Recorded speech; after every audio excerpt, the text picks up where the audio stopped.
Hi, tournamentpokeredge.com. This is Ben Kid Carlo of Warrington.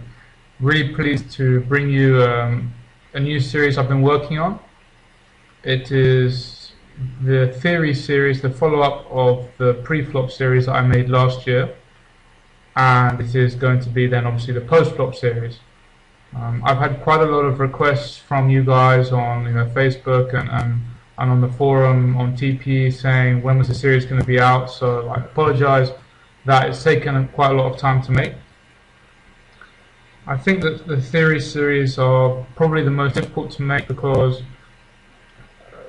they're difficult to sort of keep the viewer interested and not to get too boring and talk too much over sort of one spot, and also have some really good examples to be able to illustrate, some hand examples to be able to illustrate, to be able to back up the theory. So fortunately enough, I've played a lot over the last year and have some really good hand histories and some good examples to show you guys that I've been saving, and I'm really looking forward to making this video series. It's been in the pipeline for a long time. So what I've been up to, I've been traveling a lot. I obviously met some of you guys in Vegas this year in the World Series.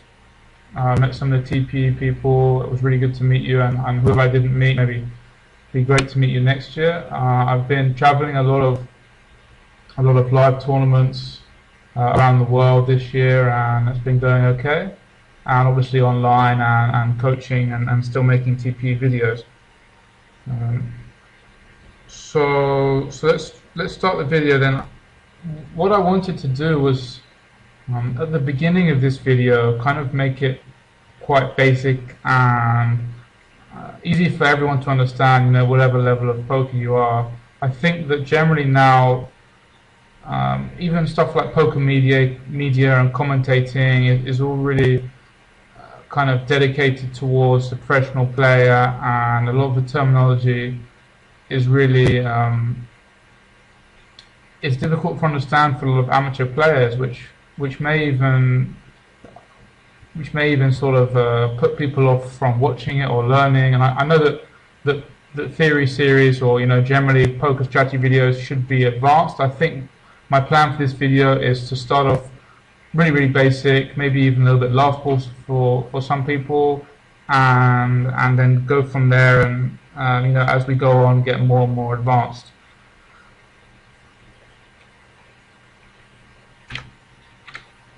So I guess the point I was trying to say was that I think a lot of the poker industry is really catered towards just professionals, and maybe we could do our part, to get more amateur players starting, and not some. I mean, all the magazines, everything is really just completely targeted for the pros. So maybe that's something we could work on. Let's look at the contents then of this theory series. So part 1, what is a CBET? Very plain, as I said. Part 2 then, to CBET or not to CBET. We'll be focusing on some good hand examples on where we think, if we think this is a good spot to CBET, or maybe a spot that we shouldn't, that we should look to just check. If so, why? Part 3, reading our opponent's CBET. And those are the 3 parts that I'll be looking to get through today. So let's crack on with those then.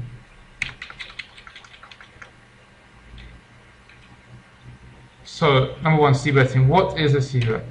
Okay, so CBET stands for continuation bet.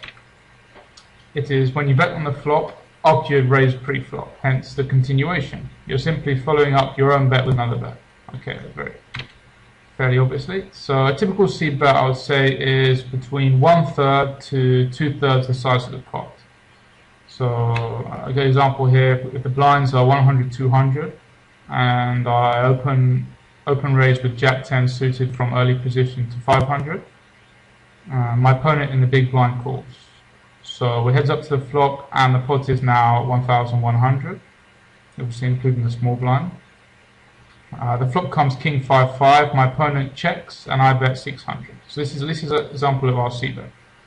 We're betting 600 chips to win 1100 Obviously that's in the middle. So doing the maths then, our CBET, the intention obviously with this hand is to win the pot. To win the pot there, we're going to need a success rate of 35%, which is done the math 600 divided by 1700, which would be the total pot after our 600 bet. And if we can reach a 35% success rate with that bet making our opponent fold, then that bet is going to be showing a profit. So that's saying, yeah, our CBET there probably should work 35% on this dry flop. Particularly just as it's against one opponent, especially he's defending from the big blind and will have a much wider pre-flop range of hands. Okay, glad we got through that quite quickly, but I thought it was necessary. So part 2 then is going to be to CBET or not to CBET. This gets a little bit more interesting. Which factors determine whether to continuation bet or not? So firstly, the number of players going to a flop. I think continuation bets generally will have a higher success rate against one opponent rather than 3 or 4. Obviously, there's more players that you've got to make fold. I think against multiple opponents, then our CBET will work less often. So we need to really look and determine, what are the factors. What are the factors which will determine whether CBETting is profitable in that particular hand. Okay, our own hand then. So how strong is our own hand compared to the board? Simply, so I think it's important to be able to, in every bet and every decision we make in poker, it's for reasons. Generally, those two are going to be, particularly when we're betting ourselves. Are we betting for value? Are we betting as a bluff? There is definitely some interlink between the two. Obviously, you can be semi-bluffing, but generally with a CBET, we should really know whether we want to get called or not a lot of the time. So are we betting, without a strong hand to try and take down the pot, or are we betting, with a strong hand to try and get some value? Our opponent then. So is our opponent recreational player who could be a bit of a calling station, or is he a nitty sort of recreational player who is going to be folding at most of the time when he doesn't hit his flop? Obviously then with, against a nitty player who's going to be folding most of the time he doesn't hit his flop, I think our C-bets are going to have a really high success rate. And we can definitely go ahead and put in a C-bet, a continuation bet as a bluff with most of our range and expect to see a lot of profit from that. Whereas maybe against a calling station, we may just want to save our money and not see that on some particularly wet flops where we just think he's not going to fold any draw or any bottom pair hand, and we don't have too much equity in the hand to be able to suck value out of it. I think this occurs particularly with regs and maybe some particularly, I'd say, maniac recreationals. If we check to our opponent, will he put the C-bet in for us? I think that's definitely a good point, because if we do have a strong hand and we thought maybe a C-bet looks too strong here, we could definitely give our opponent in position a chance. Or if we thought that maybe we wanted to see a turn and keep the pot smaller, but we didn't really want to see a C-bet from our opponent, maybe that would be a better time to actually go ahead and C-bet. Obviously, the board texture is important. So on dry flops, i.e., the example, of the example I gave, King 5-5 is a pretty dry flop because it doesn't really connect with too many starting hands. Whereas in that case, I think our C-bet will work more often and will achieve more folds. I think obviously then on wet flops, for example, 7-8-9 with a flush draw, it's going to be much more difficult to take our opponent off the pot, because if he's much more likely to have connected that with that flop with any sort of starting hand combination, whether that's going to be an up and down straight draw or one pair or a gut shot or whatever. So stack sizes then, how deep is the effective stack size? we don't really want to be firing one barrel and then having to shut down if we don't improve. For example, if our stack size is really small, like less than 20 big blinds, it's going to be a lot harder to CBET profitably, because if we get called, then a lot of the time we're just going to shut down. Whereas if we're a lot deeper stack, maybe a CBET, we're actually able to fire more than just one bet. Maybe we're able to fire the turn and the river as well. That also works then both ways with our opponent. If he's kind of short stacked, perhaps we don't want to see that on the flop. Particularly, maybe an example, maybe if we have a pretty strong hand, and we think that maybe if we don't see bet the flop, we could try to get some action out of him on a later street, or get him to bet at us. And particularly when our opponent doesn't have many chips, or when we don't have many chips, what you'll find is that the ratio between the pot and the effective stack is much smaller and much less of a gap, and that we're able to probably go for a full double up by betting maybe 2 streets rather than having to bet 3 streets pretty heavily. That can definitely influence whether or not to see bet. What I want to do now is give some examples of a tournament I played in the warm-up. It's just some fairly simple CBET or not CBET examples, and we'll go from there.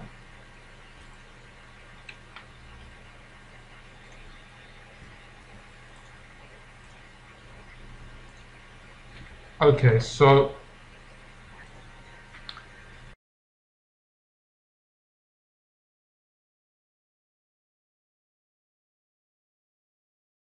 this was a hand then with pocket queens in the Sunday warm-up. We're in early position, we raise to 300, and we get called in 4 spots. So we're playing up position against 2 guys. The flops come ace jack 4 with a flush draw. So I would imagine that if we see bet perhaps 600-700, we're going to need a success rate of around about 30%, 32%, which I would imagine that one of these 3 hands is going to have an ace. Particularly the 2 that have called us in position there, most probably going to have an ace or better, or a flush draw that they may float and then bet on a later street. So for me, this is an example where I wouldn't see bet. I also think that our opponents might not take a stab at this pot with a flush draw, and they may not even bet an ace. They may even also not bluff if it's checked to them, just because there's so many people in the pot. So I think that by c-betting here, we're not going to be achieving much. So I don't think we're have a high enough success rate. And maybe if we go to a turn, we can then sort of reevaluate and see if we can then go ahead and bet the turn profitably. It has gone check, check, check, check, and the small blind is now let out, which for me says that obviously probably have not got the best hand here with queens and still got 2 players attack behind us. So we're going to go ahead and fold, and both the players call. Now I feel that was a good example of when not to see bet, because I think for most of you, for a lot of you, it'll be fairly obvious watching this, but just generally where to save money, and a basic example of perhaps a spot where c-betting isn't going to be profitable.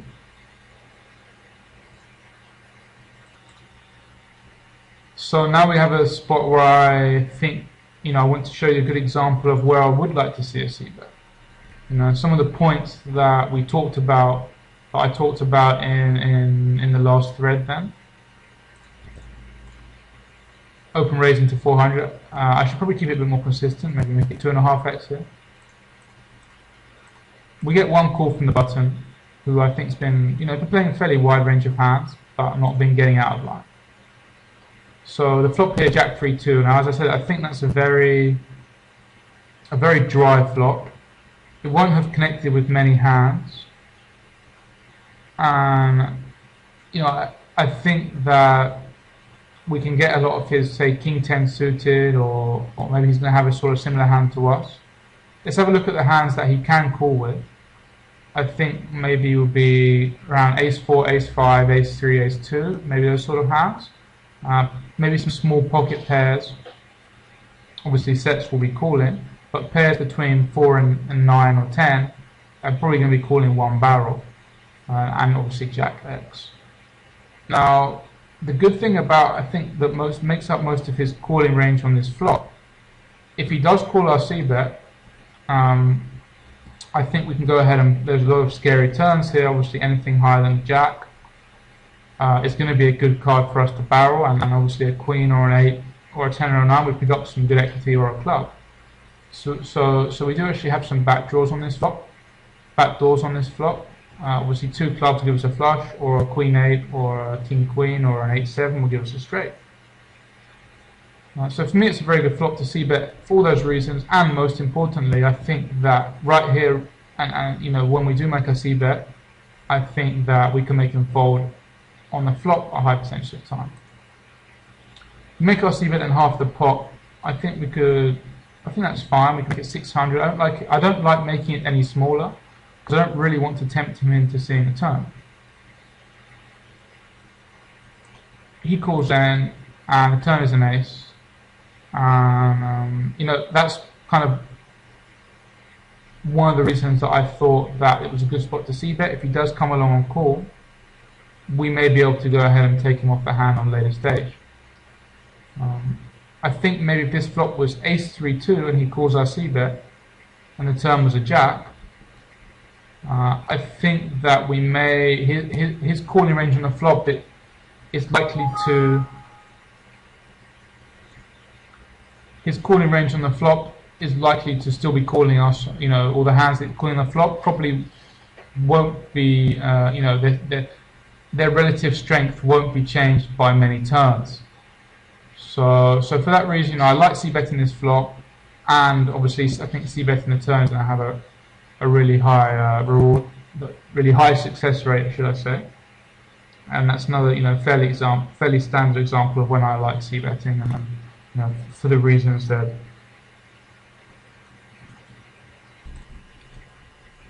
Okay, so reading our opponent's CBET then.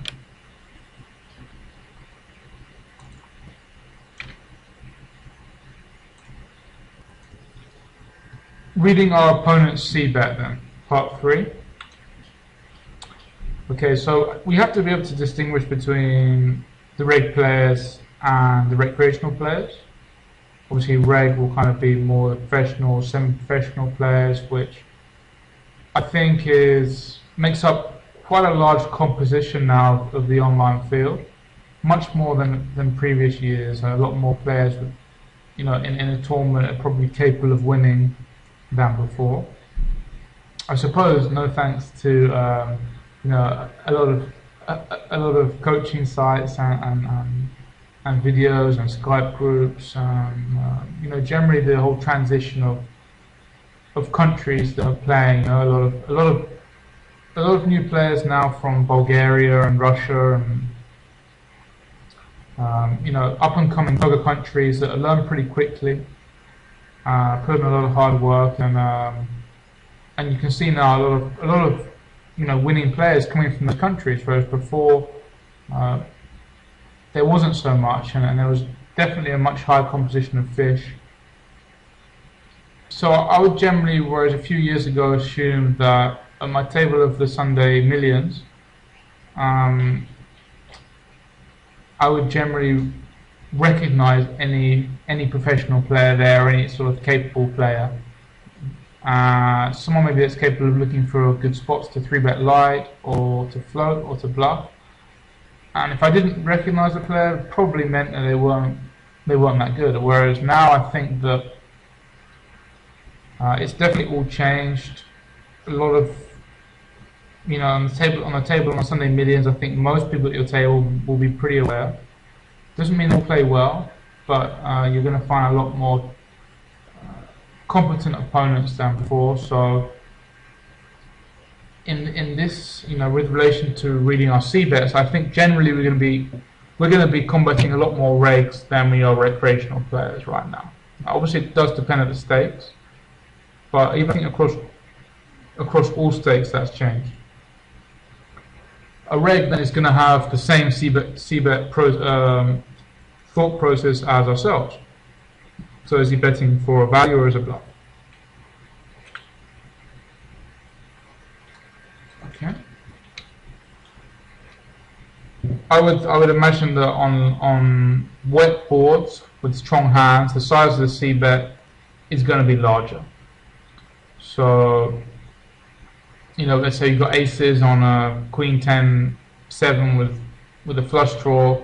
We're going to want to protect our aces there, because our aces, you don't want to give another cheap card there to outdraw us.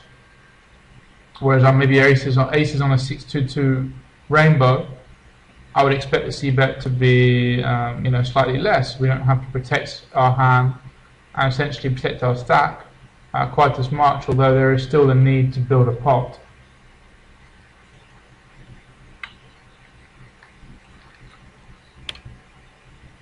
You know, as I said then, about the small CBET with value hands and dry boards. We're going to see a reg check back when he's got showdown value, perhaps on, you know, pocket queens on a king high flop, or maybe, you know, my example there where I had pocket queens on the ace high flop and we just checked. We didn't really have a strong enough hand to bet for value, and we didn't really want to bet and get called, because I'd imagine we'd then be building a pot for someone that had a better hand than us. But at the same time, we weren't really too, you know, we weren't really too afraid of giving a free card away, because there wasn't too much that didn't beat us already that may catch up. You know,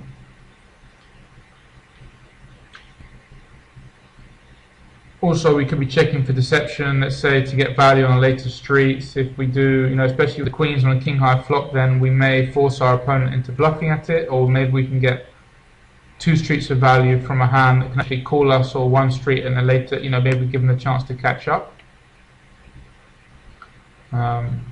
Or let's say, you know, we flopped a really strong hand and we're checking for deception, maybe trying to do something from our opponent on later street.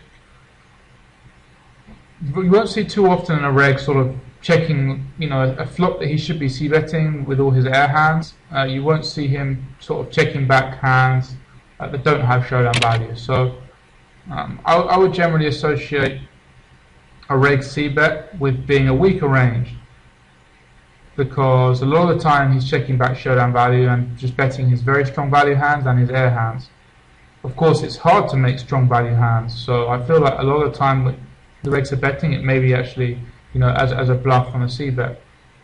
Particularly if I've seen that this particular player doesn't value bet reasonably strong hands, you know, for value then on previous occasions. So he also could be then checking when he realizes he's not going to win a c-bet enough at the time. Maybe he feels that this particular flop has hit us, or he sees this as a calling station, which does happen. That's more of a rare account, and I would generally associate weaker players, maybe recreational players, checking flops to us more often when they've missed rather than regs. Incidentally, I think, you know, for a reg to just check back the flop to us thinking it's hit our range, it's got to be a pretty decent thinking reg, because I think a lot of regs don't really think enough on that level and may just stick a mandatory c-bet in on almost all flops they don't have showdown value on, or have some sort of equity. Has our opponent checked to us? Yeah, so most likely he will have showdown value and go for value later in the hand, or trying to do something from us. So he may need convincing that, you know, our boards hit the range. You know, for example, if he does check to us on the queen high flop, on the king high flop with pocket queens, and we 3-barrel, we may be able to get him to fold on the river. Recreational players, then, I would say they're most likely to put in a large c-bet when they're strong and small when they're weak. Really transparent. The maniac, sort of the nitty type, then will probably only bet when he's hit the flop and just check back when he's missed the flop, giving us some, some great opportunities to go ahead and take the pot down on a later street. Often it's a case of first to bet wins. And the maniac type will probably bet most flops, whatever. And they're two very differing types of recreational players for sure. So the last part then is saying, if our opponent's checked flop to us, probably because he hasn't connected. So let's go ahead then and look at some examples for this. So the first example we have is a Sunday Million that I played in the last year, and we have a hand that we defend from the big blind. Obviously, we're getting good odds to see a flop. Not sure it's the best hand to be defending with. It doesn't flop that well, but it's not the worst either. Obviously, with ace, we can be ahead of his opening range from an aggressive player. So we do call when it's calm, ace 10 jack, rainbow. So once we check, and he puts in the c-bet of more than half the pot, I would then think that either he's trying to protect some sort of hand, maybe if he has like ace 10 or ace jack, and he doesn't really want to see a king or a queen, or maybe he has ace king or ace queen and just wants to get value from the hand. I would expect him to check back a lot of, or even if he has king queen, exactly king queen, those two cards, and he's trying to go for value, get value from one pair or two pair hands, or pairs with gut shots. But it also could also be like a stab at pot. Now, what I don't think it is a hand like king 10 or queen jack. I think a lot of those hands will check back. So I think on the turn then, we can go ahead and reassess by check calling. 10 on the turn, I would expect all hands that have gone for value here to keep going for value, because there shouldn't be too many 10s in my range there. Maybe just king 10 and queen 10 if I've really fished this flop pretty hard. I would still think that ace king, ace queen, king queen, and the two pairs obviously are going to keep going, and maybe the bluffs now will shut down. That's generally how I would analyze that particular hand and his general c-bet sizing. So the turn does go check check, and the river then he's got 1500, and definitely could be a split pot a lot of the time. Could be trying to get me up, or could be bluffing as well. And I felt like he had a queen or nothing here, because if he had a really strong hand then on the turn, I think he would keep firing on that particular turn. So I did call, and he actually had a flush, something I didn't put him on at all. But I think generally, it's a good example to see when regs c-bet. It's often when they don't have any showdown value at all, or when they're really strong. And a lot of maybe the medium hands like kings and queens, or one pair hands on here may just have checked backed and gone for value on a later street, or tried to induce something from me.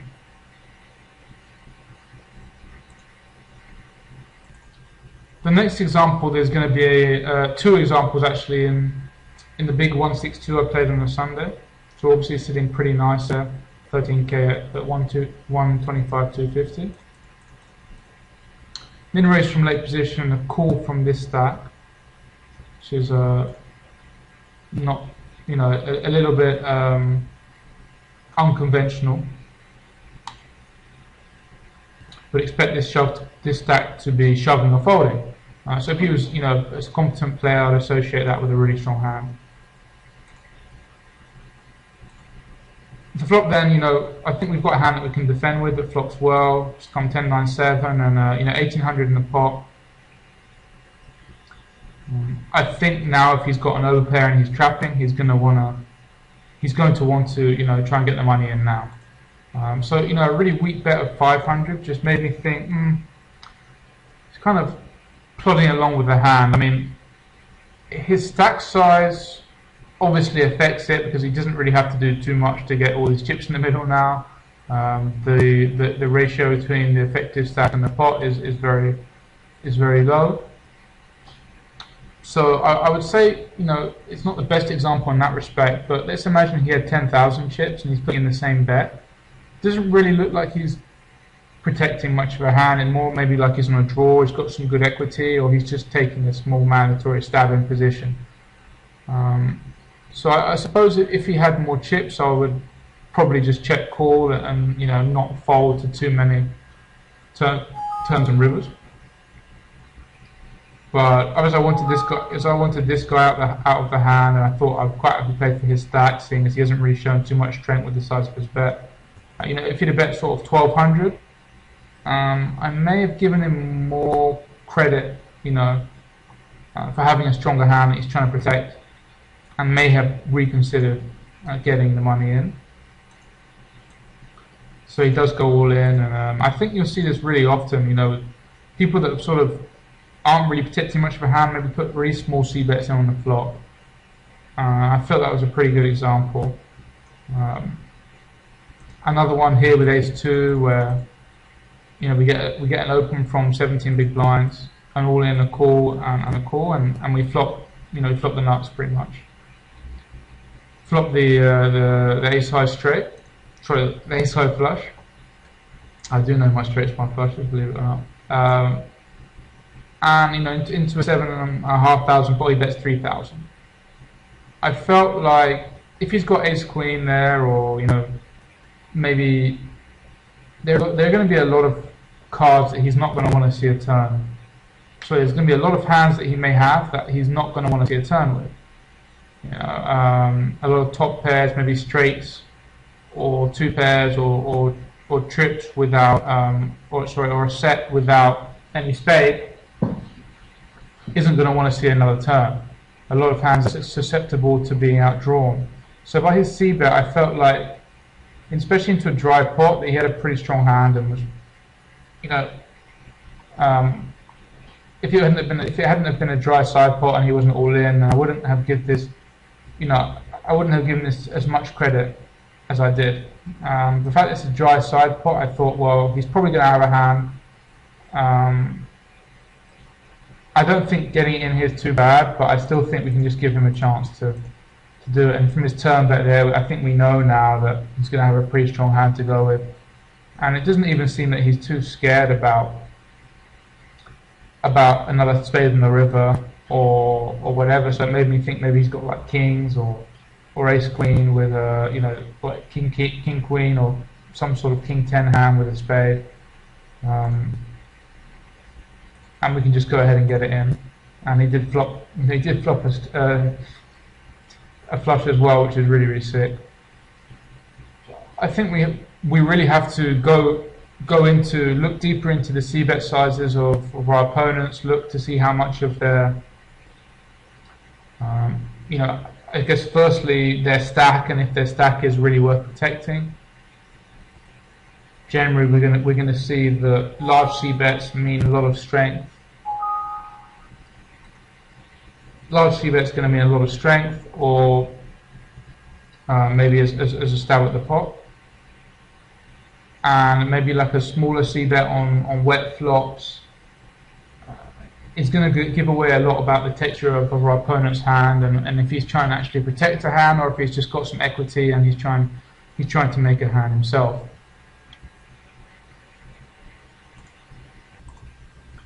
Okay, so the final example in this part is going to be a hand I played in the mini F-tops. 25-50 antes. There isn't too much reason to go crazy. I think, particularly this tournament, 75 re-entry, I decided to play my hand a little bit more aggressively, just try and build a stack, build that horrible table image of being a real maniac, and I like doing that. Particularly sort of, we do have some known players here like Celtic and Jeff Raz, but if we can play really aggressively against some unknowns at the beginning of tournaments, they can definitely pigeonhole us to being that maniac player who keeps 3-betting, and they're going to make a lot of range mistakes against us, as we go deeper into the tournament. Once you get in your head that someone's, been a bit out of line or been playing aggressively, I can fold for the next 3 hours and they probably won't even notice.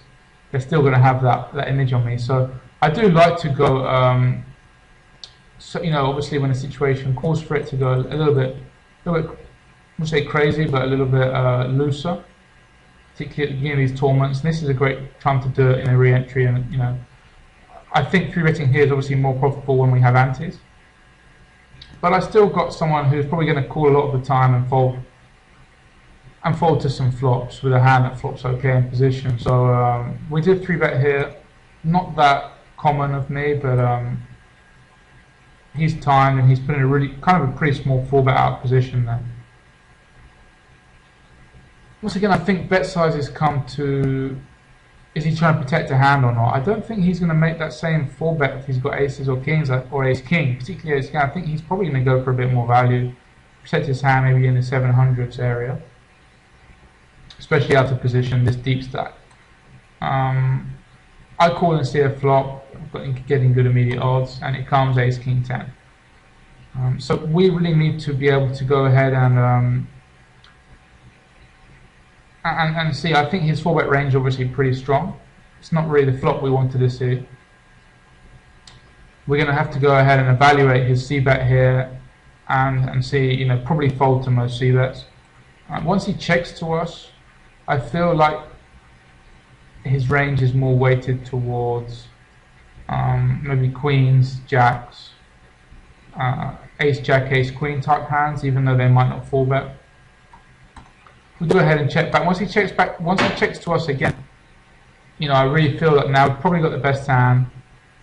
Bet 650 and a call, and we could probably go for 2 streets here.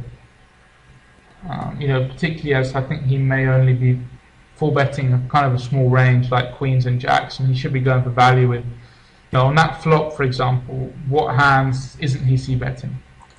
What hands is he c-betting? I think, particularly from a 4-bet pot, he's going to be c-betting his aces, his kings, his tens, and his ace-kings.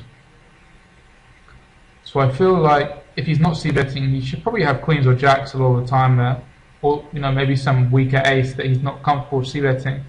But I wouldn't expect him to really 4-bet me with those hands pre-ante. So we do get to the river, and he had ace-queen. So I feel like that's a good example that illustrates how a lot of players then are just checking to you on these flops, but they've actually hit a decent flop.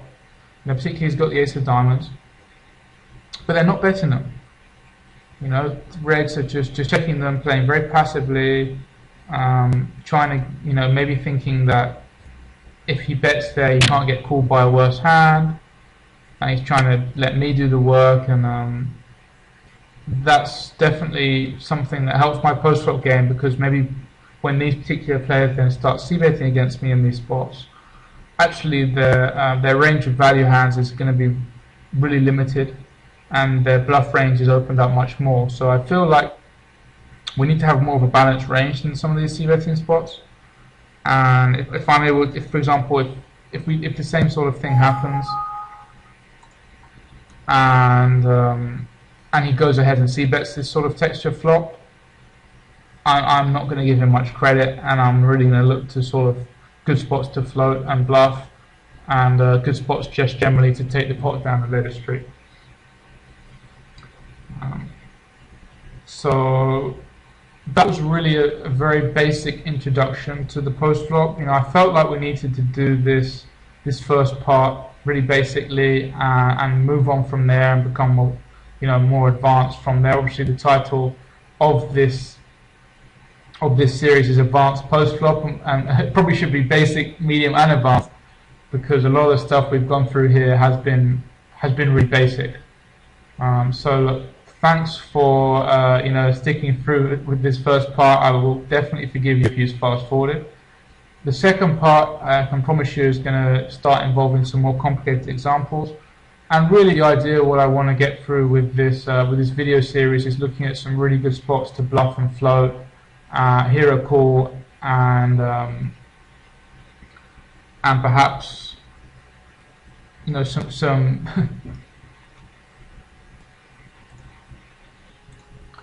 sorry, go through some more difficult post-flop spots that we may have, particularly in deeper structured tournaments like you're going to find on the Scoop and WQ. Okay, so that's the end of part 1. and I'll be back with part 2 shortly.